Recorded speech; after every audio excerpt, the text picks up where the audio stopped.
করতে পারে। ভাষাটাই মূল। ভাষাতে যার যত দক্ষতা বেশি, জাপানে আসলে সে গতি করতে বেশি পারে, এই জন্য ওইটার সাথে তার ধরনের স্কিল।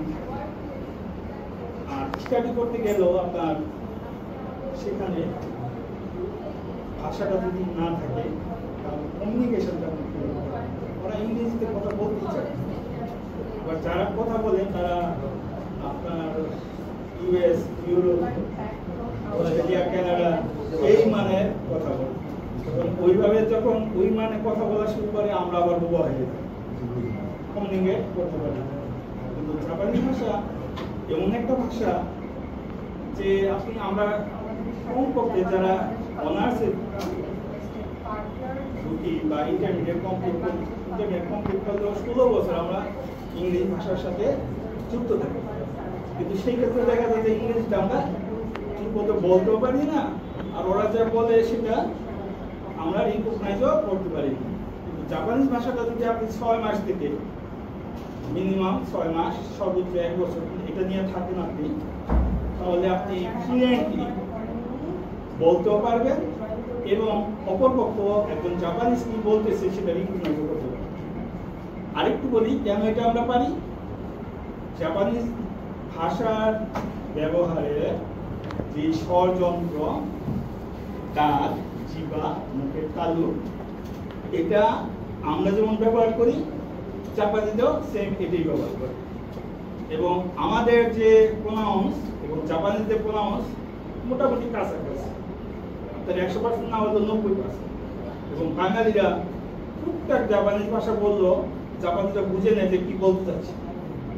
আর অন্যান্য দেশের যারা এশিয়ান আছে বা ইউরোপিয়ান আছে, ইউরোপিয়ানের একটা অন্যরকম, বাংলাটাকে কি ভাবে বলে আপনারা জানেন যে ইউরোপিয়ানরা বাংলাটাকেও ঠিক করে বলতে পারে। আর এশিয়ার অন্যান্য দেশগুলো চায়না, ভিয়েতনাম, ইন্দোনেশিয়া, কম্বোডিয়া, এরা নাকটাকে ব্যবহার করে। দেখা যায় কি বলতেছে এটাই বুঝতে আমার কান পাততে হয় কি বলতেছে। তো ওদের চেয়ে আমাদের যারা বাংলাদেশ, ইন্ডিয়া, পাকিস্তান আছে তাদের ভাষা বলার ধরনটা জাপানিরা সহজে বুঝতে পারে, জাপানিরা কি বলে আমরাও সহজে বুঝতে পারি। তবে সেই ক্ষেত্রে আপনাকে তৈরি করতে হবে। যারা প্রথম শুরু করবেন বর্ণমালা, বর্ণমালা নিতে 3 দিন সময় লাগে শিখতে। আর অক্ষর থেকে ওয়ার্ডে আপনাকে পড়তে 1 সপ্তাহের ভিতরে আপনি ওয়ার্ড তৈরি করতে পারবেন, পড়তে পারবেন। আর 2 সপ্তাহের ভিতরে আপনি সেন্টেন্স মেক করবেন। জাপানি ভাষায় এইটুকু সুবিধা, তবে আপনাকে মনোযোগ দিতে হবে। আর আরেকটা হচ্ছে এই জাপানিজ ভাষায় এখন যদি স্টুডেন্ট হিসেবে যদি কেউ যায় জাপানে পড়াশোনা করতে, তাকে মিনিমাম জাপানি ভাষায় 5টা লেভেল আছে। 5টা লেভেলের ভিতরে সর্বনিম্ন ওরা উল্টোভাবে বলে N5, N4, N3, N2, N1। আমাদের শিখতে হয় যারা স্টুডেন্ট হিসেবে যাবেন তাদেরকে N5টা এই মুহূর্তে, আগে ছিল না 2 বছর যাবত এটা নিয়ম করছে যে মিনিমাম বেসিক প্রাইমারি N5টা থাকবে। আর যারা জবের জন্য যাবেন তাদেরকে N4টা মিনিমাম রিকোয়ার্ড, N4টা থাকতে হবে। এটাকে কমিউনিকেশন লেভেল বলি। যে এই কমিউনিকেশন লেভেলটা থাকলে জাপানের সাথে আপনার সহকর্মীর সাথে বা বিভিন্ন দেশের যারা আসছে তারা হয়তো ইংরেজিটা নাও জানতে পারে, কিন্তু মাধ্যমটা কি, মাধ্যমটা আপনি টুকটাক যে জাপানি ভাষাটা জানেন এটি ব্যবহার। তো এটা হলে এখন কি হলো যে আমাদের যারা স্টাডি করতে যাবেন তাদের ক্ষেত্রে জাপানি ভাষার দরকার, যারা জব করতে যাবেন তাদের জন্য, যারা গবেষণা করতে যাবেন তাদের জন্য, নাকি সেই একজন ইয়াং এটা তার জন্য অনেকে গেছে, অনেকে হয়ে যাচ্ছে। বিশেষ কমিউনিকেশন ল্যাঙ্গুয়েজ কি জাপানিজ, অভিষেক ইংলিশ না জাপানিজ। আপনার এখানেও এসে দেখবেন যে জাপানিজরা হয় বাংলা বলে, আমরা তো জাপানিজ বলে, তারা অন্য কোনো ভাষা আমাদের বাংলাদেশে এসেও তারা কিন্তু বলতে চায়, হয় জাপানিজ ভাষা বলবে, আমরা তো বাংলা ভাষা বলবে। আর যারা বাংলা বলে তারা তথাকথিত বাঙালিদের চেয়ে ভালোই বাংলা বলে, কারণ ওখান থেকে বাংলাটা শিখে আসে। এসএসডব্লিউ ক্যাটাগরিতে যদি কেউ যেতে চায় সেক্ষেত্রে শুধুমাত্র ল্যাঙ্গুয়েজটাই কি রিকোয়ারমেন্ট হবে নাকি ভাষাটা শিখলেই সে যেতে পারবে, বিষয়টা কি? না, ভাষার সাথে সাথে যেমন আপনার এই মুহূর্তে যেটা বেশি চাচ্ছে এগ্রিকালচার, নার্সিং কেয়ার, কনস্ট্রাকশন। আর এগ্রিকালচারের ভিতরে যে দুইটা, সাধারণ কৃষি আর পশুপালন। সাধারণ কৃষিতে পশুপালনের একটা স্যালারিটা রেঞ্জটা একটু বেশি হয়, আর নার্সিং কেয়ারের স্যালারি রেঞ্জটা বেশি হয়। তবে নার্সিং কেয়ারে মেয়েদেরকেই একটু বেশি অগ্রাধিকার দেওয়া হয়, যেহেতু সেবা খাত। আর এগ্রিকালচারটা ছেলে মেয়ে পুরুষ মহিলা সবার জন্য উচিত। আমার কোশ্চেনটা হচ্ছে যারা এসএসডব্লিউ ক্যাটাগরিতে যেতে চায় তারা কি ভাষাটা শিখলেই যেতে পারবে, বিষয়টা কি এমন নাকি এর বাইরে অন্য কোনো জায়গা আছে? একটা স্কিল আছে এগ্রিকালচারের উপরে, বাংলা দিয়ে একটা পরিক্রমা। এই স্কিলটা বাংলাতেই পরিক্রমা। এটা যদি পাস করেন, যদি আপনার মেইন ব্যারিয়ার হচ্ছে ভাষা। কথা আমি মেকানিক্যাল ইঞ্জিনিয়ারিং ব্যাকগ্রাউন্ড, আমার ক্ষেত্রে কি ধরনের টেস্ট হবে? আপনার মেকানিক্যাল ব্যাকগ্রাউন্ড, আপনার ভাষাটা মেকানিক্যাল ব্যাকগ্রাউন্ড, এটা কি ডিপ্লোমা নাকি পিএইচডি আছে? তাহলে আপনার ভাষাটা শিখলে অ্যানসার কমপ্লিট করলে আপনি সরাসরি অ্যাপ্লিকেশন করতে পারবেন। সেক্ষেত্রে টেস্টের বিষয়টা এখানে যারা গ্রাজুয়েশন আছে তাদের ক্ষেত্রে এটা অ্যাপ্লাই হবে না, সেটা তারা সরাসরি হায়ার কি বলে আমার গ্রাজুয়েশন করা আছে, হাই স্কিলডে চলে যাবে। আচ্ছা, মানে সেই ক্ষেত্রে আর কোনো শুধু ল্যাঙ্গুয়েজ, অনলি ল্যাঙ্গুয়েজ। হ্যাঁ, আপনাকে আমরাই সহযোগিতা করবো আপনাকে জব পেতে, খুঁজে দিতে। জব প্লেসমেন্টের দায়িত্ব আমরা নিব যদি আপনার যোগ্যতাটা থাকে, একটা গ্রাজুয়েশন থাকে, সেই সাথে আপনার এলপো লেভেলটা থাকে। ল্যাঙ্গুয়েজ আমার সাথে রিলেটেড আমার কোশ্চেন হচ্ছে, আমি যেমন সিএসসি তে গ্রাজুয়েট করা, আইটি প্রফেশন আমি যেতে যাচ্ছি, সেক্ষেত্রে শুধু আমার ব্যারিয়ার তো ল্যাঙ্গুয়েজ আসবে, আমার ওই যে এসএসডব্লিউ যেটা যদি আপনি বুঝে গেছি আপনার প্রশ্ন।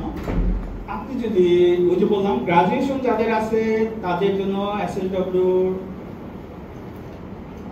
মানে স্কিল টেস্ট লাগবে না, আপনি তো অলরেডি স্কিল হয়েই আছে। গ্রাজুয়েশন কমপ্লিট করা শুধু আপনার ল্যাঙ্গুয়েজ মিনিমাম এনপোটা থাকলে আপনাকে আমরা এই ব্যাপারে হেল্প করব, আমরা সাপোর্ট দিয়ে থাকি। স্যার ওখানে যে তাহলে কি করবে স্যার? তার তো গ্রাজুয়েট কমপ্লিট, ওখানে যে সে জব করবে না, সে হায়ার স্টাডির জন্য সেখানে সে জব করবে, অলরেডি তো গ্রাজুয়েশন আছে। জাপানে কিন্তু একটা জিনিস আপনারা হয়তো জানেন না, অনার্স লেভেলে যারা থাকে তাদের সেকেন্ড ইয়ার থার্ড ইয়ার থেকেই কোম্পানি হয়ে যায়, এবং যে ফোর্থ ইয়ারের যে এডুকেশনের যে ব্যাপারটা আছে, যে এক্সপেন্সটা আছে, যে কোম্পানি হায়ার করে সেই কোম্পানি দায়িত্বটা নিয়ে নেয়।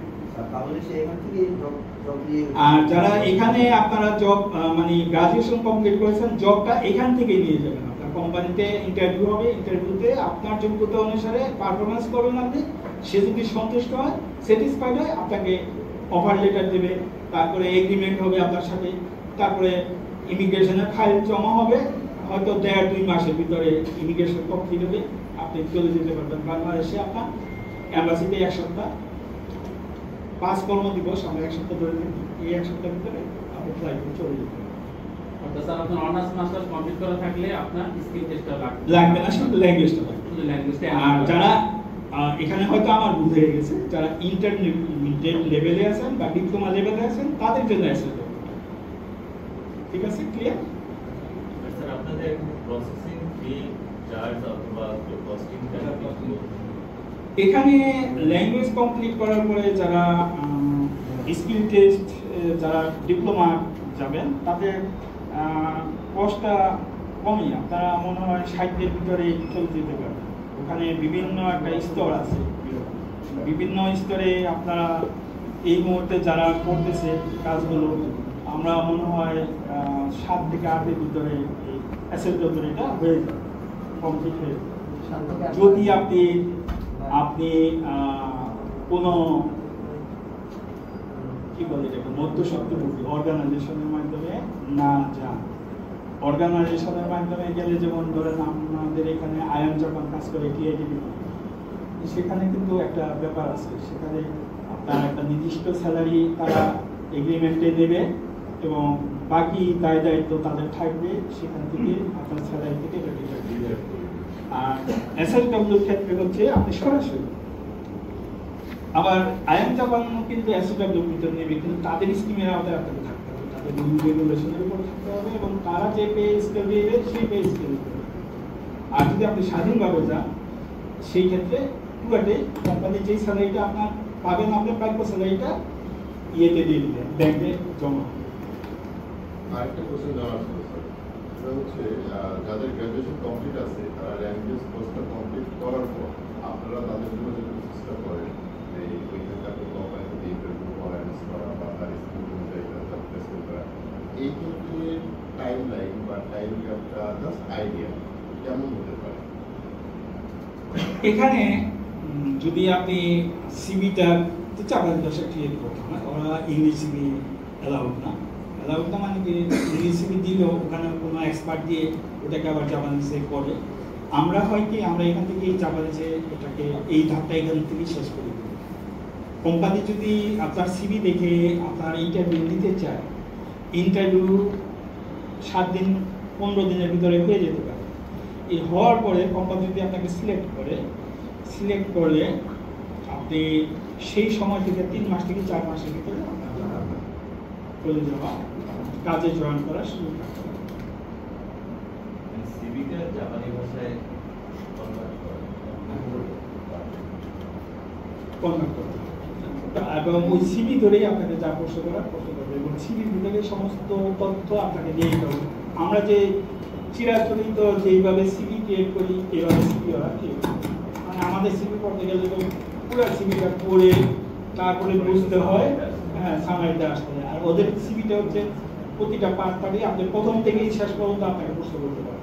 ওইভাবে হচ্ছে নাম, বয়স, আপনি কী করছেন, আপনার এডুকেশনাল ব্যাকগ্রাউন্ড কী, আপনার স্কিল ব্যাকগ্রাউন্ড কী, আপনি কী পছন্দ করেন, কী পছন্দ করেন না, আপনার এই মুহূর্তে আপনার এক্সপিরিয়েন্স কী আছে, সেগুলো একসাথে হয়ে যাচ্ছে। বিভিন্ন ব্লাড গ্রুপ, উচ্চতা, আপনার ওজন, আপনি কী করতে পারেন, আপনার সেলিং পয়েন্টটা কী, মানে আপনি সবচেয়ে ভালো কী করবেন, আর আপনার সবচেয়ে দুর্বল পয়েন্টটা কী, এগুলো সিভিতে হয়ে যায় এবং ওই সিভি অনুসারে আপনাকে টাচ করবে এবং সিভির সাথে আপনি ওটা কি আপনি কতটুকু সিভি সম্বন্ধে আপনি কতটুকু এটা নিজে জেনে বুঝে করেছেন সেটা জাপানি ভাষা জিজ্ঞেস করবে এবং জাপানি ভাষা থেকে তাকে অ্যান্সারটা আশা করবে। ঠিক আছে, আর আপনি কী কী করতে পারেন এটাও তারা জাপানি ভাষায় তাদের শুনবে এবং আপনি কোম্পানি হায়ার করলে কোম্পানির জন্য আপনি কী কী করতে পারবেন, আপনার স্ট্রং পয়েন্টটা এটাও আপনাকে জাপানি ভাষায় ব্যাখ্যা করতে হবে এবং আপনার দুর্বল দিকগুলো কী সেটাও আপনি জাপানি ভাষায় ব্যাখ্যা করতে হবে। কাজে এই জন্য বলি যে জাপানি ভাষাটা, জাপানের মার্কেটে ঢুকতে হলে, কেরিয়ার করতে হলে আপনার এই জাপানি ভাষাটা জরুরি।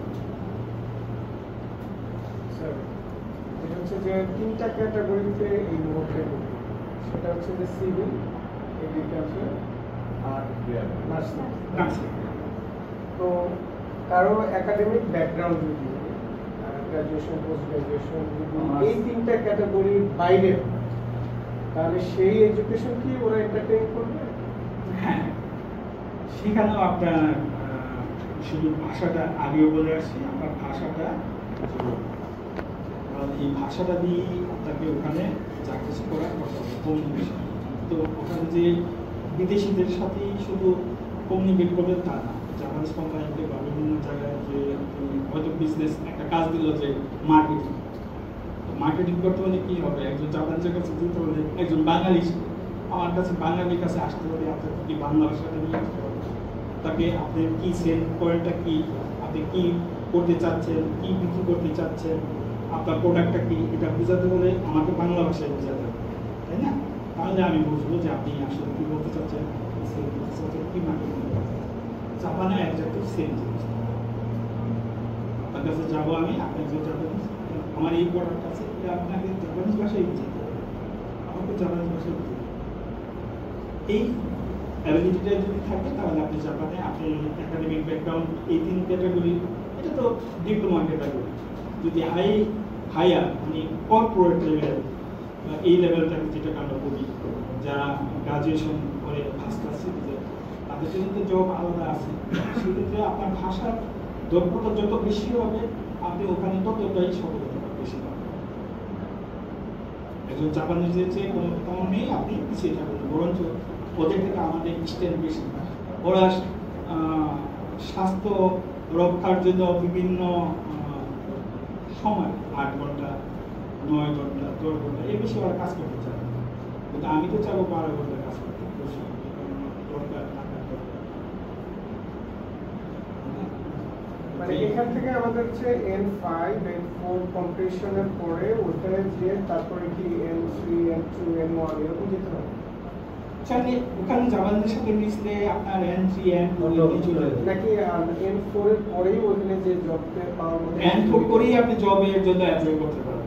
আর এখানে যদি N3 N2 থাকে, অনেক ছেলেমেয়ে আছে এখানে N2 N3 কমপ্লিট করছে এবং কেউ এখানে বসে না, সবাই চলে যাচ্ছে। আর যারা কোনো ক্রমে তাদের বিদেশ ভাগ্য হয়নি, তারা এখানেও ভালো একটা অবস্থানে আছে, শুধু জাপানিজ ভাষাটা জানার কারণ।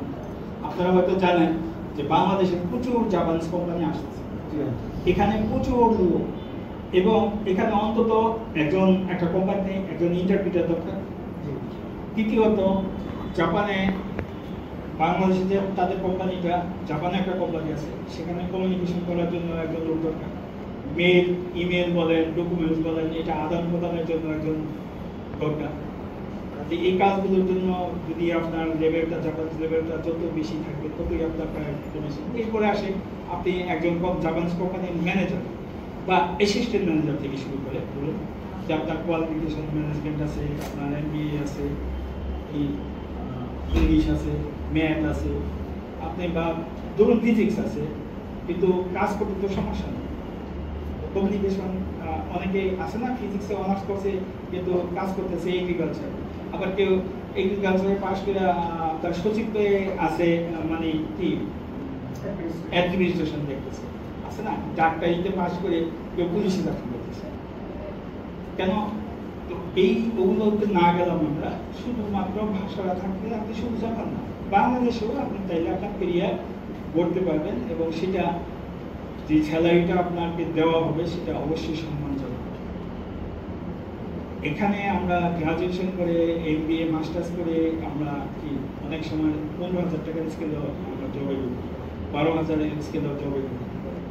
জাপানিজটা কমপ্লিট করলে অন্তত ওইভাবে যদি N3 আপনার থাকে, আপনি হয়তো 30 থেকে শুরু করতে পারেন। এবং কি জাপানিজ কোম্পানিতে যদি আপনাকে তাদের মনে করে যে যোগ্য, আপনার লাখের উপর চলে যেতে পারে। এরকম ইন্টারমিডিয়েট জব করে একজনের স্যালারি 1,20,000, 1,00,000 এরকম অনেক প্রচুর আছে। জাইকা প্রজেক্টে কাজ করতেছে, জাপান ফাউন্ডেশনে কাজ করতেছে, এম্বাসিতে কাজ করতেছে, বিভিন্ন জাপানিজ কোম্পানিতে কাজ করতেছে। আমাদের জাপানিজদের কি শিল্পাঞ্চল হচ্ছে, সেখানে প্রচুর কোম্পানি আসছে, তাদের সাথে ইন্টারপ্রিটার বলেন আর অফিস সহকারী বলেন, অফিস কর্মকর্তা বলেন, কর্মী বলেন, সব ক্ষেত্রে এই সুযোগটা আছে। প্রথমত যারা জাপানে মাইগ্রেট করতে চান তাদের জন্য ভাষাটা, আর যদি যে না আমি আমার ফ্যামিলি নিয়ে আমি এখানে একটা যদি সেরকম একটা কেরিয়ার বা একটা জব প্লেসমেন্ট করতে পারি, তাহলে আমি এখানে করলাম।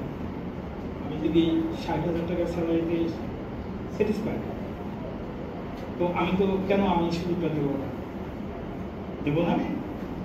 কাজেই সোজা কথা, এটা একটা ল্যাঙ্গুয়েজটাই আপনার একটা স্কিল।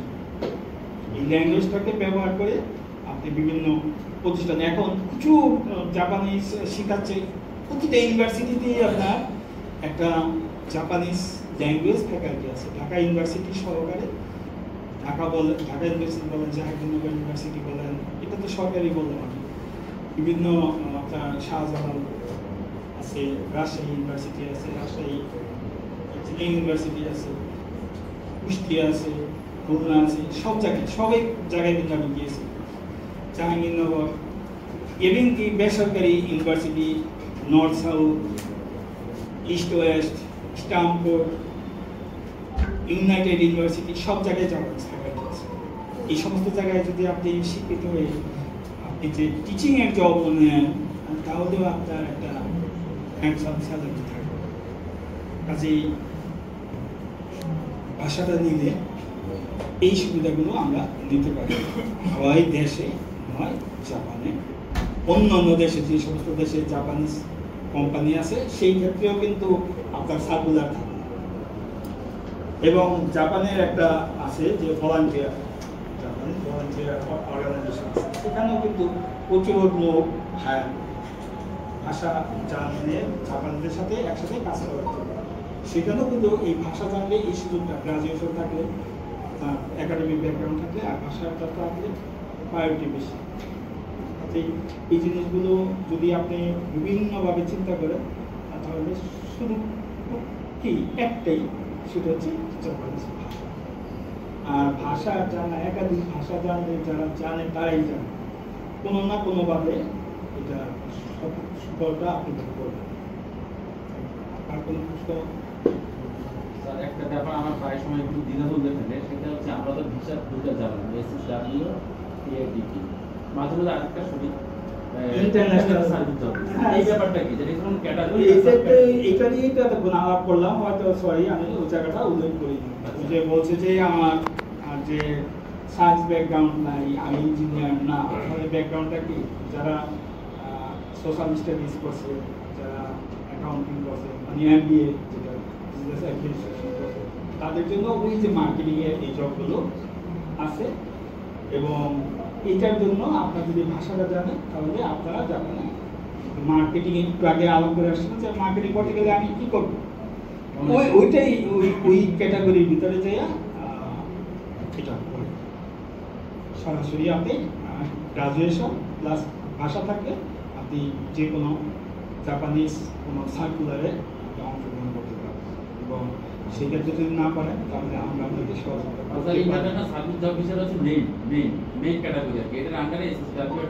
এটা আন্ডারে না, এটা হচ্ছে ডিপ্লোমা করতে শুরু PhD ইঞ্জিনিয়ার, ডিপ্লোমা ইঞ্জিনিয়ার, ক্যাটাগরিটা আলাদা না। হ্যাঁ হ্যাঁ।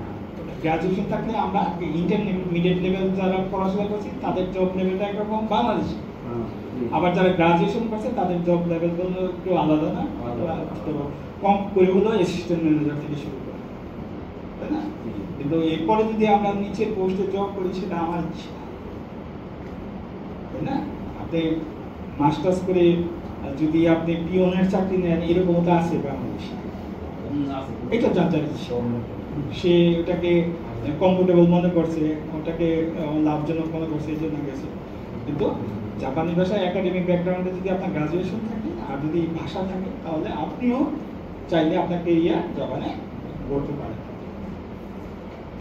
এবং সিটিজেনশিপ, পার্মানেন্ট রেসিডেন্ট সুযোগ আপনিও দিতে পারেন। ঠিক আছে, সেটা হচ্ছে এখান থেকে ইন্টারভিউ করে আপনি বুঝে বললাম যে প্রচুর ওদের লোকের দরকার, শুধুমাত্র দক্ষ কোনটা, প্রথমত ভাষা, তারপর হচ্ছে যে কাজে যাবেন সেই কাজের উপরে।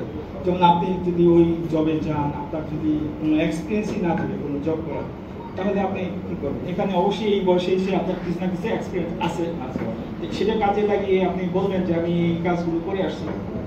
এই কাজগুলোর ভিতরে ম্যাচিং কোম্পানি অবশ্যই পেয়ে যাবেন, কাজে আপনি তখন আপনার সিদ্ধান্ত নিতে সহজ হয়। N4 শিখতে কয়দিন লাগবে? N4 N4 এই ভাষাটা না, সুন্দর একটা প্রশ্ন করেছেন। এই ভাষাটা একান্তই নিজের উপর নির্ভর করে। এখানে আপনাকে সময় নির্ধারণ করে দেওয়া, আমাদের দেশে যেমন 1 বছরে ক্লাস 1, আরেক বছরে ক্লাস 2, এরকম সময় নির্ধারণ করে দেওয়া হয়। এখানে কোনো সময় নির্ধারণ করে, চাইলে আপনি 2 মাসে একটা কোর্স করে ফেলতে পারেন, আপনার 3 মাস 4 মাস হবে। আপনার একান্তই আপনার উপর নির্ভর, আপনার সদ ইচ্ছার উপর নির্ভর। আমরা এবার সমাজে এক একটা লেভেলে, যেমন N5 এ 3 মাস, N4 এ 3 মাস, তো মোট 6 মাস। চাইলে আপনি এটাকে 2টা মিলিয়ে 3 মাসে বা 4 মাসে কমপ্লিট করে ফেলবেন। আর N4 এর কষ্ট কত? N4 এর কষ্ট কত? সবাই সচরাচর এখানে মিনিমাম 15, সর্বোচ্চ 25 এর ভিতরে এক এক ইনস্টিটিউটে আপনাদের প্রসেস করে দিলে সেটা কাজ করবে। প্রসেস করে দিবেন। আগে তো আপনি যোগ্যতা নেন, তারপরে যোগ্যতাটা নেওয়ার পরে প্রসেসের প্রশ্নটা আসে। তারপরে জেনে নেই মানে কিন্তু আমি কিন্তু আগে বলে গেছি, আমি কিন্তু ব্যাপারটা বলে গেছি, ঠিক আছে? আগে যোগ্যতা রিকোয়ারমেন্ট, তারপরে প্রসেস করবে। কোথাও কমে করে দিবে, আপনি যদি সরাসরি পান সেখানে আপনার কষ্ট নাও লাগতে পারে, কিন্তু আপনি যদি নিজে না ব্যবস্থা করতে পারেন, কারো মাধ্যম নিতে গেলে তাদের তো একটা ইনস্টিটিউট আছে, তাদের একটা প্রতিষ্ঠান আছে, তারা তাদের খরচ তো নেবে, তাই না? ওটাই। এরপরে জন্য মিনিমাম এডুকেশন লেভেল কত থাকে? আপনি ক্লাস 8 থাকলেও আপনি জাপানি ভাষা নিতে পারেন, আপনি এসএসসি থাকলেও আপনি জাপানি ভাষা নিতে পারেন। এখানে মুখ্য উদ্দেশ্য হচ্ছে এসএসডব্লিউতে আপনাকে একাডেমিক ব্যাকগ্রাউন্ডের কথা বলা হয়নি, আপনাকে শুধু বলা হয়েছে জাপানিজ ভাষার দক্ষতা। আর যেই দক্ষতায় আপনি যাবেন, যে পেশায় যাবেন সেই পেশা সম্বন্ধে একটা পরীক্ষা হবে, সেই পরীক্ষায় আপনাকে পাস করতে হবে। আর ওটা এখন বাংলাদেশে বাংলায় হচ্ছে। বাংলা স্যার এসএসসি দিতে দেয়, তারপর কি হচ্ছে মানে ভাষা নিতে দেওয়া যাবে? হ্যাঁ, স্টুডেন্ট বিষয়ে আরেকটা কথা বলে রাখি, স্টুডেন্ট বিষয়ে অ্যাপ্লাই করতে হলে কিন্তু মিনিমাম আপনার 12 বছরের অভিজ্ঞতা মানে শিক্ষাগত ব্যাকগ্রাউন্ড থাকতে হবে। সেটা আপনি জেনারেল বলেন, ইংলিশ মিডিয়ামে বলেন, আর মাদ্রাসা লেভেল বলেন, আর কারিগরি লেভেলে বলেন, হ্যাঁ, যে কোনো লেভেল মানে 12 বছর আপনার একাডেমিক ব্যাকগ্রাউন্ড থাকতে হবে। স্টুডেন্ট হিসেবে অ্যাপ্লাই করতে হবে। স্টুডেন্ট হিসেবে অ্যাপ্লাই করতে হবে। জি, স্টুডেন্ট বিষয়ে অ্যাপ্লাই করতে হলে আপনাকে এরপরে কিন্তু এটা করতে হবে না, এটা প্রযোজ্য না। এটা এসএসসি হলেও আপনি 10 বছরের ব্যাকগ্রাউন্ড থাকলে বা ক্লাস 8 এর পরেও যদি আপনি ইংলিশ লেভেলটা আপনার ভালো থাকে, ইংলিশটা যদি ভালো থাকে, তাহলে তো আপনি ভাষাটা নিতে পারছেন, তাই না? এর কাজে মানে জবের ক্ষেত্রে ওটা, আর স্টুডেন্টের ক্ষেত্রে আপনাকে মিনিমাম ইন্টারমিডিয়েট সমমানে থাকতে হবে। না, ক্লাস 1 থেকে 12 বছর, ক্লাস 1 থেকে ক্লাস 11, 12, আর 11, 12টাকে ওরা হাই স্কুল গ্রাজুয়েশন বলে। ক্লাস 10 পর্যন্ত হচ্ছে middle school, middle high school, আর ক্লাস 11, 12 হচ্ছে সিনিয়র হাই স্কুল। তো এই ইন্টারমিডিয়েট পাস করলে এটাকে ওনারা হাই স্কুল গ্রাজুয়েট হিসেবে গণ্য করে। ভাষা শিক্ষা পরীক্ষার পরে ভিসা পাওয়ার ক্ষেত্রে বেশি হয় কি হবে? জব ভিসা নাকি ভিসা পাওয়ার? জব ভিসা, এটা মজার প্রশ্ন করছেন। জব ভিসার জন্য যদি আপনি দুইটা যোগ্যতা নিয়ে স্কিল এবং ল্যাঙ্গুয়েজ নিয়ে অ্যাপ্লাই করেন, সেই ক্ষেত্রে যদি কোম্পানি আপনাকে সিলেকশন করে, ভিসার ratio 100%। School visa no guarantee. Student visa আপনার ভাগ্য ভালো হলে হয়ে যায়, কারো হয় না, কারো পেন্টিং থাকে, নেটে সোশ্যাল মিডিয়ায় দেখলে এটা আপনি বুঝতে পারবেন। এখানে হচ্ছে আপনার গ্রান্টের প্রশ্নটা, আপনার যে করতে যাবেন টিউশন ফি দেওয়ার মতো আপনার যে অভিভাবক আছে সেই সামর্থ্যটা আছে কিনা, বা আপনার মান্থলি ইনকাম কত, আপনার ইয়ারলি ইনকাম কত, আপনি ট্যাক্স পে করতেছেন কিনা, আপনার কোন উৎস থেকে আপনি এটা পে করবেন, সেই ক্ষেত্রে এগুলো দেয়। এসএসডব্লিউ ক্ষেত্রে কি ব্যাংক স্টেটমেন্ট? নো, মানে এক বছরের কোর্স জি, তাহলে এক বছরের কোর্স করবেন, ডিপ্লোমা বলে সেক্ষেত্রে কত কোর্স করতে পারে? ওখানে 1 বছরের কোর্স করলে 5 থেকে 7 লাখ টাকা, হ্যাঁ, আপনার 8 লাখ ইয়ে। তারা স্টুডেন্টের নামে অ্যাকাউন্ট খুলে ওরা জমা করতে পারে, করতে পারে। এটা বিভিন্ন প্রতিষ্ঠান বিভিন্নভাবে কাজ করে। আপনার অ্যাকাউন্ট না থাকলেও আপনার যদি অভিভাবকের অ্যাকাউন্ট থাকে তাহলে সে অ্যাকাউন্ট দিয়ে কাজ করে।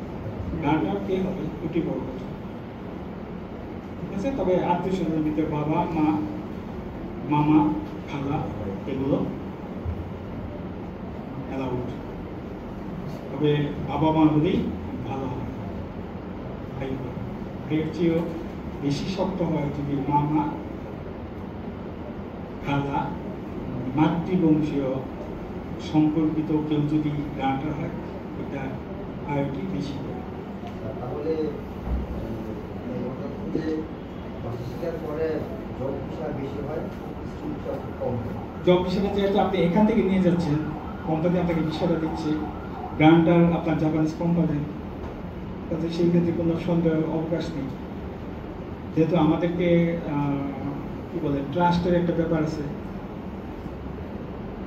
আমরা তো প্রমাণ করেছি ইতিমধ্যে যে অনেক ক্ষেত্রে যে আমরা প্রতারণার আশ্রয় নেই। সমস্যাটা ওখানে, আর কোনো জায়গায় ব্যাংকে স্টুডেন্ট বিষয়ে যেতে হলে আপনাকে কারো কিছু বলা মনে হয় আমার ঠিক না। এখন আগে জাপান এম্বাসি এটা ভেরিফাই করতো না, এখন এটা আমরাই ফ্লাশ করেছি বিভিন্ন গ্রুপে, সোশ্যাল মিডিয়ায়, যে আমি ব্যাংক কিনেছি, আমি ব্যাংক ম্যানেজ করেছি। এখানে তো আমার চেয়ে ভালো বাংলা জানে জাপানিজ আছে বলছে না, তারাও তো এই গ্রুপের ভিতরে আছে, তারাও এই জিনিসগুলো দেখতেছে। এই জন্য তারা ভেরিফিকেশনে নেমে গেছে এবং একটা ব্যাংকে যে ব্যাংকের রেফারেন্সটা আপনি দিচ্ছেন, স্টেটমেন্টটা দিচ্ছেন, সেখানে শুধু অ্যাকাউন্ট নাম্বারটা দিয়ে পাঠায় যে আপনি এটার ডিটেলস আমাকে জানান। অ্যাকাউন্ট নাম্বারটা দিলে সেই সাথে অবশ্যই নাম সহকারে আপনাকে সে যেটা এম্বাসি চাইছে আপনার দিতে বাধ্য, তাহলে সত্যিকার একটা আসে যায়। আর যদি ম্যাচিং না করে, কোনো কর্মে ম্যাচিং না করে, তার মানে কি আপনি তো ফরওয়ার্ড, তাই না? ব্যাপারগুলো এখানে আছে। কাজে স্টুডেন্ট ভিসা সোজা কথা, স্টুডেন্ট ভিসা যদি সব কিছু ঠিকঠাক থাকে, ডকুমেন্ট সব ঠিকঠাক থাকে, সমস্যা।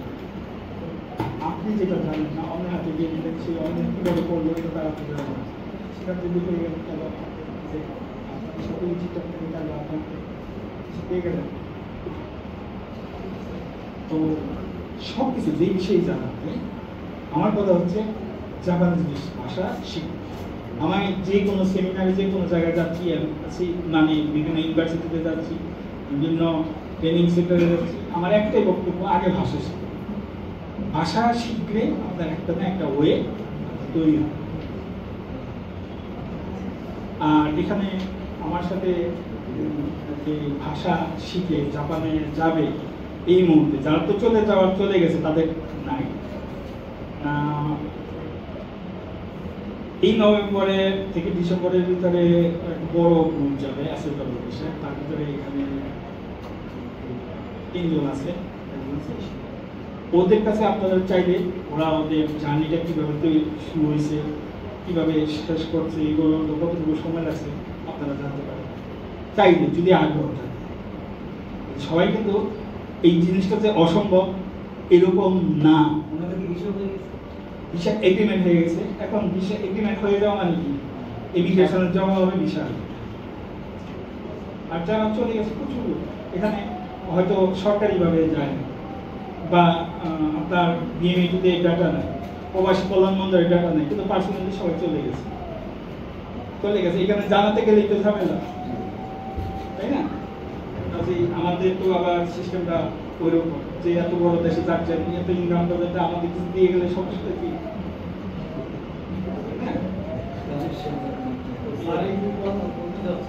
আমি তো একটা জব আমার জানা অভিজ্ঞতা আছে, এখন আমি তো ভাষা শিখলে জবের পেশা নিয়ে সমস্যা হবে কিনা।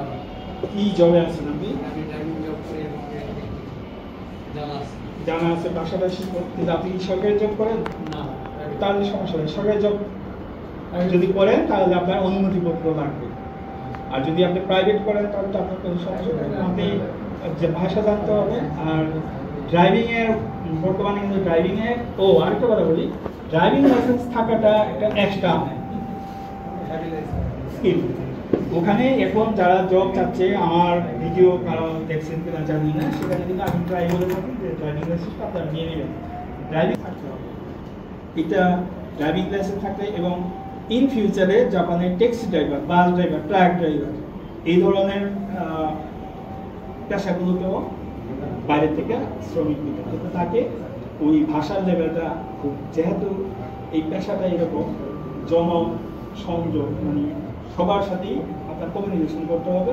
সেক্ষেত্রে ভাষা লেভেল মিনিমাম M3 থাকতে হবে, লেভেল 3।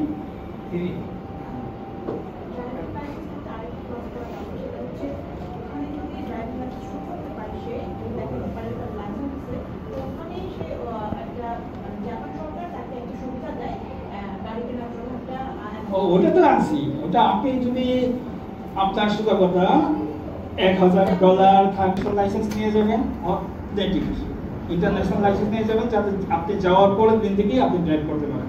এই ড্রাইভিং লাইসেন্সটা 1 বছর পর্যন্ত আপনি ইউজ করতে পারবেন জাপানে। বাংলা, জি, আপনি তো ড্রাইভিং লাইসেন্স বাংলাদেশ থেকে নিয়ে যাবেন। আর ওখানে যদি আপনি শিখতে চান, ওখানে যদি আপনি শিখতে চান, আর ওখানে যেয়ে যদি আপনি শিখেন, তাহলে আপনার বাংলাদেশি টাকা খরচ হবে মিনিমাম 3 লক্ষ টাকা। আর বাংলাদেশি লাইসেন্সটা যদি নিয়ে যান, তাহলে বাংলাদেশি টাকা 5 থেকে 6,000 টাকা ভিতরে কনভার্ট করতে পারবেন। সব সিম্পল টেস্ট।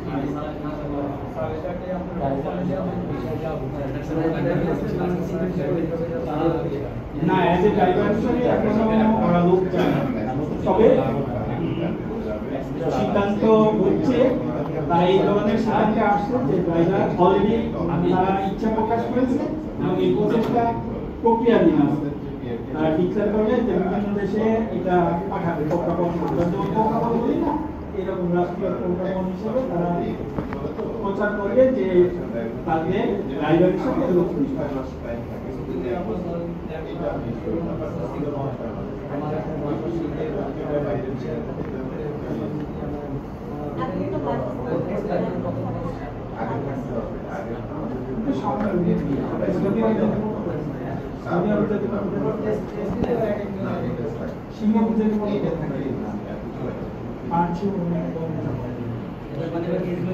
সিঙ্গাপুর, সৌদি আরব,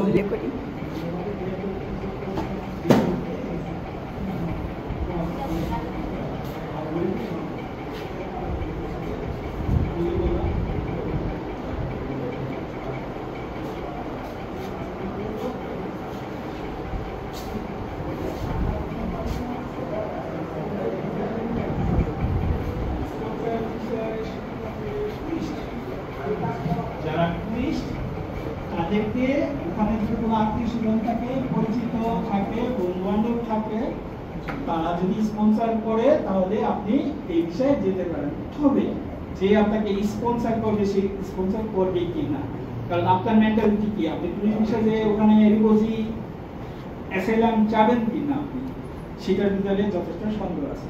এবং স্টুডেন্ট বিষয়ে এই যে এখন এত ফিল্টারিং কেন করছে, এই ফিল্টারিং এ দেখা যাচ্ছে জাপানিতে একটা মাথা ব্যথা তৈরি হয়েছে যে প্রায় 2000-এর মতো স্টুডেন্ট এই মুহূর্তে রাজনৈতিক আশ্রয় বা অ্যাসাইলাম ভিসায় অ্যাপ্লিকেশন করে আছে। এই জন্য এরা এই যে এত ফিল্টারিং অ্যাম্বাসিতে আটকে দেওয়া, এটাও একটা কাজ করে। আর এই যে স্পন্সর ভিসা, সেই স্পন্সর করবে কিনা, আপনি যে যদি জাপান যে না ফেরত আসেন তাহলে তো উনি লাগছে যে আপনাকে স্পন্সর করবে, উনি লাগছে যে গান করবে এই জিনিসটা। আবার আপনি যদি ঘুরতে যান, চলে আসেন, তাহলে কোনো সমস্যা নেই। এত তুই বিষয়ে এত সময় লাগে না। আপনার ওখান থেকে স্পন্সর যে ইনভাইটেশনটা আছে ওটা দিলে, ওটা নিয়ে আপনি ফর্ম ফিল করে প্রয়োজনীয় ডকুমেন্টস নিয়ে অ্যাম্বাসিতে দাঁড়াবে, সপ্তাহ ভিতরে ভিসা। এরপরে যে আপনি বাকিটা এক সপ্তাহ জাপানে যেমন এখন লোক নিচ্ছে, একটা মানে একটা ট্রেন বলেন বা ইয়ে বলেন চালু হচ্ছে, জার্মানিতেও তো রিসেন্ট লোক নিচ্ছে। তো এটা কোনটা?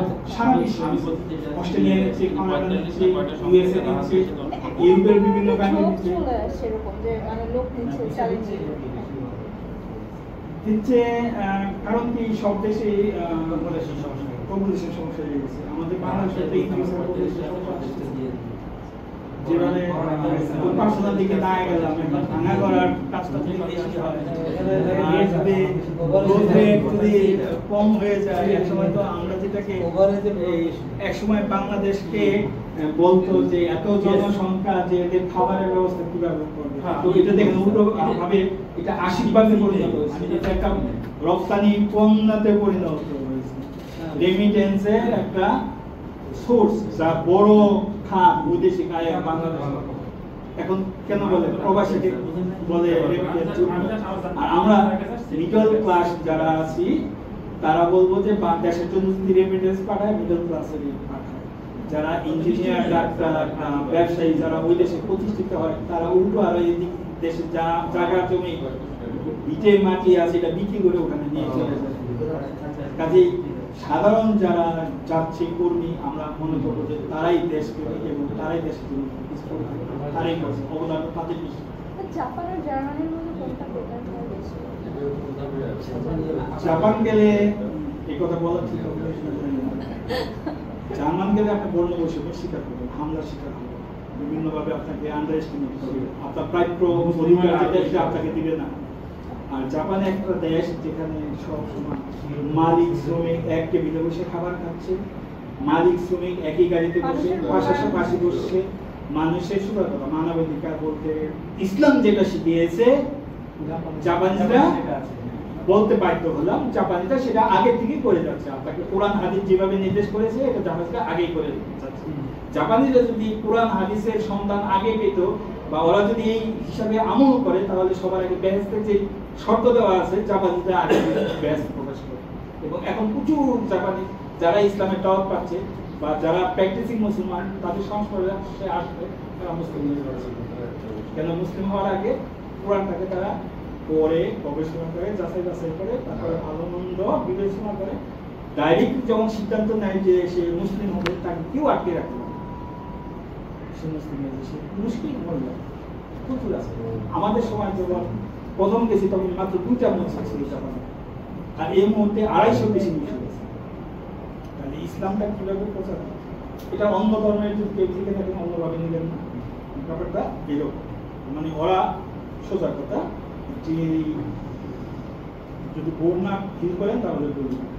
ওরা হচ্ছে প্রথমত দুইটা বিশ্বাস করে, সেটা হচ্ছে টাইম অ্যান্ড প্রমিস। আপনি প্রমিস করলে প্রমিস রক্ষা করতে হবে, টাইম 10টা বললে 10টা এক।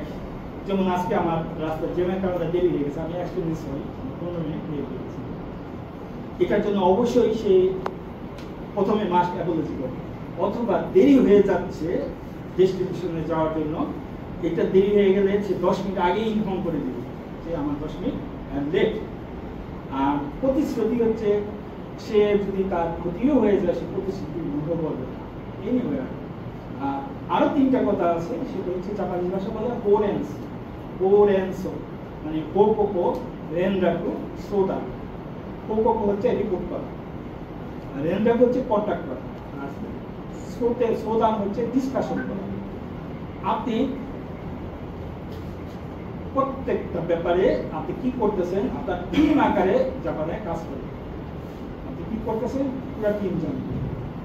আর রেনরাকু হচ্ছে এবং প্রত্যেকটা আপনি যেটা সলভ করতে না পারেন আপনার টিমমেটের সাথে এটা আলোচনা করবেন, টিমমেটরা যদি না করতে পারে আপনার যে টিম লিডার আছে তার সাথে এটা ডিসকাস করবেন, টিম লিডার যদি না পারে তারপরে তার উপরে যে আছে তার সাথে ডিসকাস করবেন, গেল এটা। আর রেনরাক কন্টাক্ট কোনো ব্যাপারে যদি ওই যে বললাম যে সবার সাথে যোগাযোগ করতে হবে, এটা অফিসিয়াল বলেন পার্সোনালি বলেন সব ক্ষেত্রে, যে টেলিফোনে আপনি কিছু করার আগে এটা যোগাযোগ, যে যোগাযোগের মাধ্যমে আছে যোগাযোগ।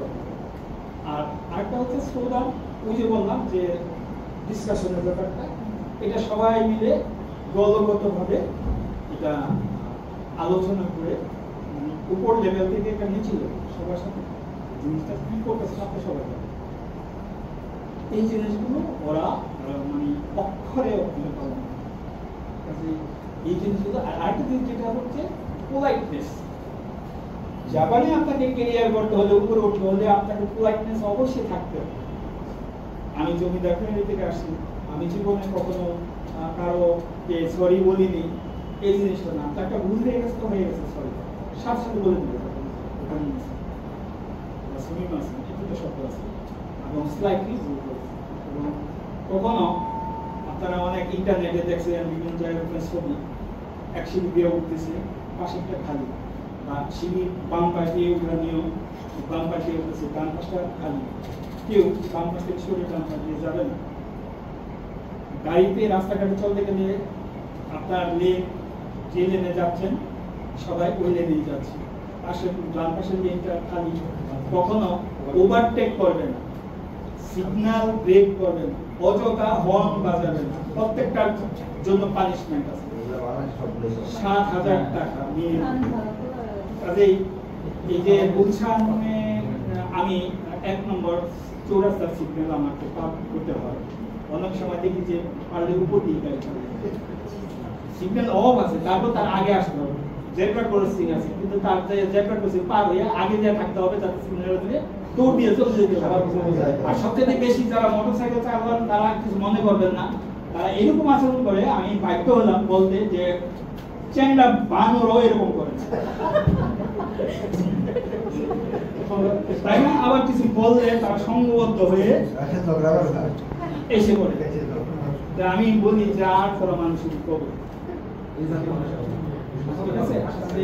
জাপানে গেলে এগুলোতে অবাক হয়ে যাবেন। এই সমস্ত কারণে জাপান থেকে আপনার দেশে আসতে মন চাবে না। ওই জাপানে থাকলে আপনার দেশের যে অতীতে যেটা দেখে আসে ওটা মনে হবে। ওটা মনে হলে যেমন যারা 4-5 বছর জাপান থেকে হঠাৎ করে বাংলাদেশে আসে, এয়ারপোর্টে নামার পরে ভয় পায় একা চলতে, অভ্যাস তৈরি হয়ে যায়, কিন্তু একা চলতে রাস্তাঘাটে সে তার একদিন করতে পারে। আমার এইরকম 3 মাস পর্যন্ত আমার সাথে একজন সহযোগী সবসময় গাড়ি দিয়ে যেতে চলছে, কিন্তু আমার লাগছে, কারণ এই মনে আমার উপর রিক্সা উঠে যাবে, বাইক উঠে যাবে, এই আমার বাস উঠে যাবে, এই ট্রাক আমার মেরে দিল, এই ভয়টা সবসময় কাছে ওটা। কাজে জাপানে আমি মনে করবো যে বাংলাদেশ থেকে যদি চিন্তা করে জাপানে আলাদা পৃথিবীতে আমি মনে করবো যে আমেরিকা, ইউরোপ আমার সাপোর্ট করা সবাইকে হয়েছে, সেই সমস্ত দেশের থেকেও যদিও বলে যে সুইজারল্যান্ডকে স্বর্গ, কিন্তু সুইজারল্যান্ডের মানুষ, সুইজারল্যান্ড জাপানের চেয়েও নীতিগতভাবে বিভিন্ন তাদের ম্যানারিজমের দিক দিয়ে তাদের থেকে জাপানিরা অনেক এগিয়ে। ঠিক আছে, ওয়েদারের 4টা সিজন, আমাদের 6টা সিজন, জাপানের 4টা সিজন, বসন্ত, শরৎ, শীত, আমি ভুল বলছি, বসন্ত, তারপরে আসে সামার, গ্রীষ্ম, তারপরে আসে শরৎ, তারপরে আসে শীত, শীতে পরে বসন্ত আসে। কাজে এই বসন্তটাকে ওরা সেরকম মানে উৎসবটা পালন করে, যেটা হচ্ছে সাকুরা ফেস্টিভ্যাল বলা হয়। চারিদিকে পিঞ্চ হয়েছে, মানুষের কাছে অনেকভাবে সেলিব্রেশন করে। আবার এরা উৎসবগুলো এত উদযাপন করে, যেমন আতশবাজি, আতশবাজি যেমন অটোমানে শরতে, আর গ্রীষ্মে আতশবাজি হয় এক এক শহরে বিপ্লব দিয়ে, জাতি মানে মেন গণমাধ্যমে এটাকে ডিক্লেয়ার দিয়ে হয় যে ওই শহরে কত তারিখে হবে, এবং হাজার হাজার হ্যাঁ ওটা উপভোগ করার জন্য যায়। এবং এটা পরে একটা নদীর পাড়, যে কোনো নদীর পাড়ে পরে যাতে স্থল লাগে কোনো দুর্ঘটনা না হয়, চারপাশে পানিটা দেখানো পুরাটাই আপনার প্রযুক্তির সাথে যুক্ত। আপনি আতশবাজি অনেক ফ্যাশন অনেক আপনার গাছ দিতে শুরু করবেন, শোনা কথা এটা বলার মতো না। ওরা এখান দিয়ে যে এগিয়ে আছে আমাদের সাথে তুলনা করলে ওরা আমাদের 50 বছরের এগিয়ে আছে। আমরা আজকে যার এইবার কি যে অ্যানিমেশন গুলো যে দেখায় ইন ফিউচারে, যেমন আপনারা হয়তো কেউ দেখছেন ডোরাএমন, দেখছেন কিনা জানি না, ডোরাএমনে তো বিভিন্ন অ্যানিমেশনে দেখাইছে যে ভবিষ্যতে ফিউচারে এটা হবে ওটা হবে, পৃথিবী তার চেয়েও আগে চলে যাচ্ছে।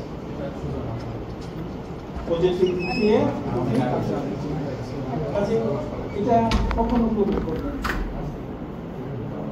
জাপানের কি বলে যে টিভি ড্রামাগুলো মুভিগুলো যে কন্টেন্ট থাকে সেটা আমাদের বাংলাদেশে ভারত উপমহাদেশের থেকেও বেশি সম্প্রসার।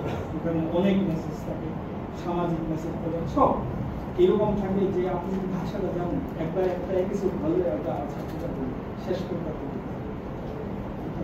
এরকম অনেক ঘটনা তাদের সময় নেওয়ার জন্য আর এখানে যে অংশগ্রহণ করছেন এর জন্য ধন্যবাদ।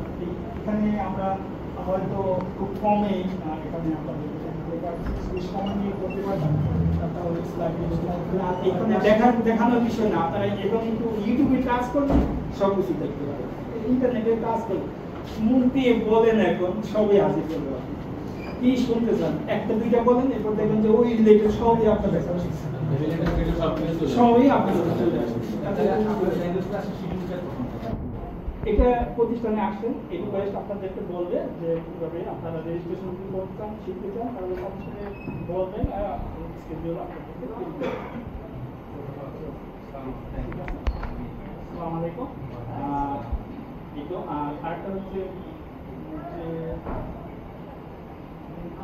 এই প্রতিষ্ঠান আমরা যে পরিকল্পনা নিয়েছি 8-10টা প্রতিষ্ঠানের চেয়ে শিক্ষা ব্যবস্থাটা অন্যরকম, জাপান ভিত্তিক। আপনি শিক্ষাটা নিয়ে বাস্তবে যেহেতু প্রয়োগ করতে পারেন আপনাকে সেইভাবে শিখতে হবে, ভাষাটা ওইভাবে শিখতে হবে যাতে আপনি বলতে পারেন, আপনি অপরপক্ষ বললে আপনি বুঝতে পারেন, এবং যেটা শিখে আসছেন জাপানে যাওয়ার জন্য যে কথা কাজে যে মিলটা থাকে এখানে এক্ষেত্রে কি ভাষা ব্যবহার করা হয়েছে, এখানে কিভাবে চলতে হবে, এই জিনিসগুলো এখান থেকেই আপনাদেরকে প্রশিক্ষিত করা হবে। আমাদের উদ্দেশ্য এটা, লক্ষ্য এটা। আমরা চাই যে প্রচুর যেহেতু সুযোগ রয়েছে এখান থেকে আমি চাই বাংলাদেশ থেকে প্রতি বছর লক্ষ মানুষ জাপানে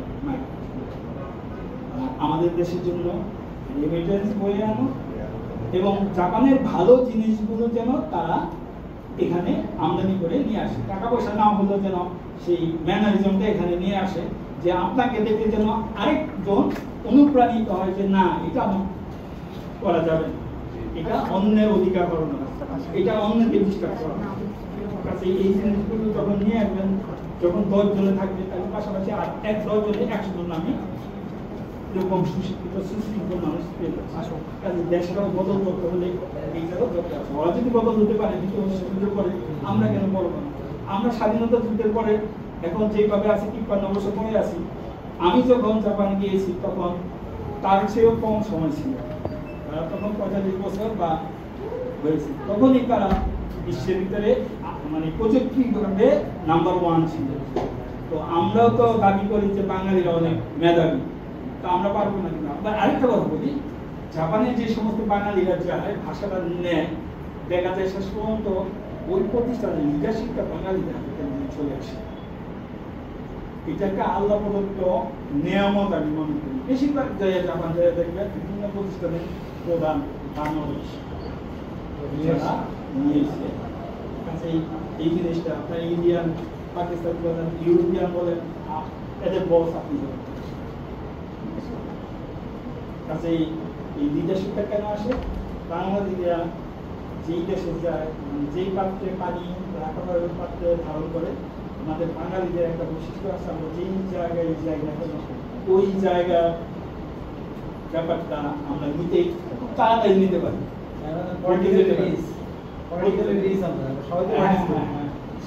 আর এটা হয় কি, এয়ারপোর্ট থেকে বের হলেই আমরা চেঞ্জ, আবার এয়ারপোর্ট পার হয়ে আসলে কেন এরকম হয়েছে, কারণ যেখানে যাই বললাম যেখানে যাই সেখানে এখন চয়ন করতে পারি। হ্যাঁ, ঠিক ওইভাবে বলবো না, মানে বাঙালি নিতে পারে। আর ভাষাটা নিতে পারে কেন? বাঙালি মনটা এইভাবে তৈরি হয়েছে উল্টা পাল্টা বলার জন্য, যে কোনো ভাষা বেঁধে চলে তাই একটা শেষ দিয়ে দিতে পারে, তাই না? রোবটের মতো বা ওই যে বললাম এআই মতো করে ফেলতে। কাজেই হ্যাঁ, কাজেই এটা নিয়ে হতাশ হওয়ার কোনো কারণ নাই। আপনারা চাইলে এটা খুব তাড়াতাড়ি ভাষাটা ব্যবহার করতে পারবেন, আপনার ইচ্ছা থেকে ওরকম। আজকে অনেক কিছু বললাম। যদি কোনো ভুল ত্রুটি করে থাকি বা বেয়াদবি পর্যায়ে যায় এরকম কোনো কথা থাকলে আপনি কর্ডিনেট করছেন ওনারা এটাতে অভিজ্ঞ এবং আপনাকে যে কোনো প্রশ্নের answer না না না সবারই সম্ভাবনা আছে তাহলে আসি। আসসালামু আলাইকুম। Thank you very much